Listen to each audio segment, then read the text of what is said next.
आज एक नई समस्या लेकर हाजिर हुए हैं, नकली दूध की खपत। देश में जितना दूध का उत्पादन होता है, खपत उससे कहीं अधिक है। लगभग 75% दूध जो है वो अलग अलग स्रोतों से आता है। वो कौन से स्रोत हैं, इसका जिक्र हम उन फार्मरों से कराएंगे जो इस काम में जुटे हुए हैं। हमने कोई स्पेशलिस्ट नहीं बुलाया, कोई वैज्ञानिक नहीं बुलाया और कोई माहिर नहीं बुलाया। इसमें उन लोगों से बात कर रहे हैं जो इस समस्या को झेल भी रहे हैं और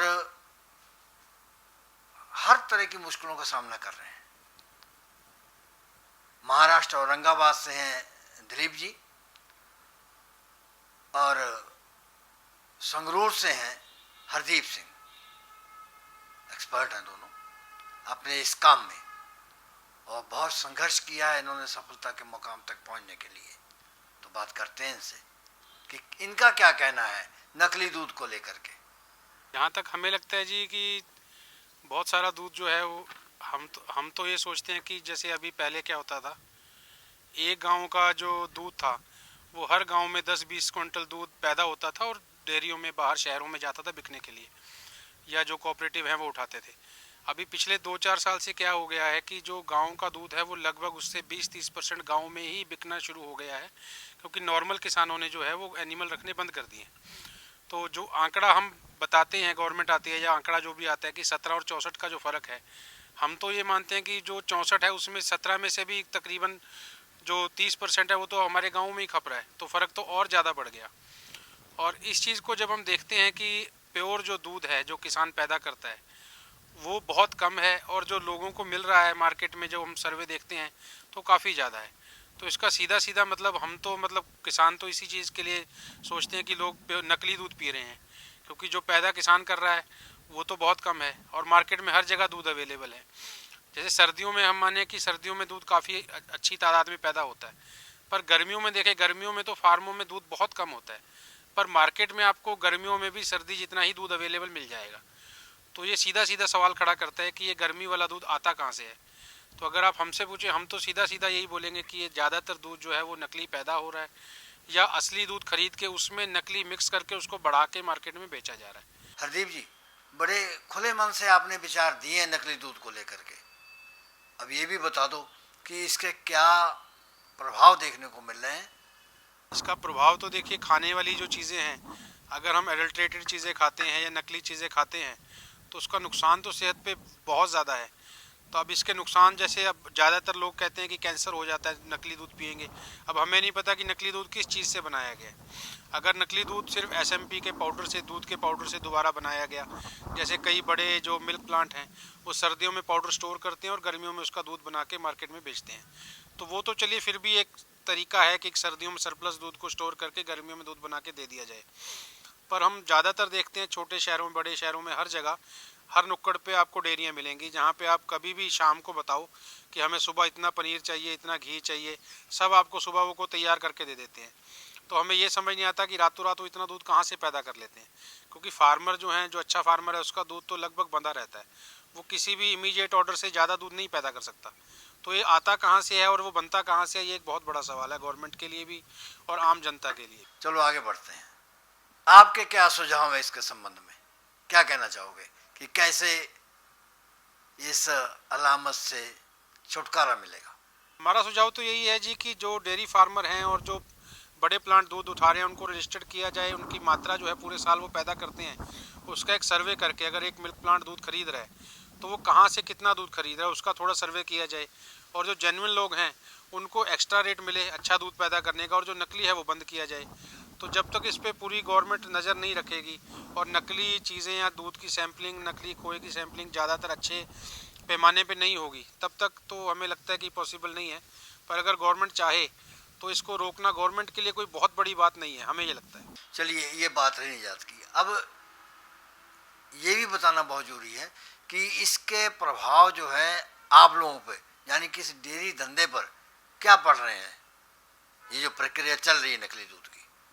हम पे प्रभाव सीधा है जी कि एक आदमी नकली दूध पैदा कर रहा है और हम असली पैदा कर रहे हैं। हमें गाय खरीदनी है पहले तो हम लाखों रुपए की गाय खरीदेंगे, शेड बनाएंगे, करोड़ों रुपए का खर्चा है, फिर हम दूध पैदा करेंगे। फिर वो गाय बीमार भी होती है, उसको संभाल भी रखनी है, खेती भी करनी पड़ती है, हरा चारा भी करना पड़ता है। तो हमें तो बहुत झंझट करके अगर दूध का रेट हमें 35 मिलता है तो उसमें से हमें 3 रुपये बचेंगे या 4 बच जाएंगे। और जो नकली दूध पैदा कर रहा है वो हमें नहीं पता, वो 5 रुपये से 35 वाला दूध पैदा कर रहा है, 10 रुपये में 35 वाला दूध पैदा कर रहा है, और उसकी गाय बीमार भी नहीं होनी है, और उसको कोई शेड पे बहुत ज़्यादा खर्चा भी नहीं करना। तो ये तो बहुत ज़्यादा नुकसान है हमारी इंडस्ट्री के लिए, जो नकली दूध पैदा हो रहा है। अगर ये रुके तो हमें दूध के अच्छे रेट मिले और जनता को भी अच्छा दूध पीने को मिले, तो सबका फ़ायदा होगा इसमें। वैसे तो नामुमकिन है, अगर निजात मिल जाती है तो धरातल का दृश्य क्या होगा, देश की अर्थव्यवस्था पर क्या प्रभाव होगा। कहने का भाव यह है कि सरकारों को कैसी कैसी राहत मिलेगी अगर नकली दूध बंद हो जाता तो।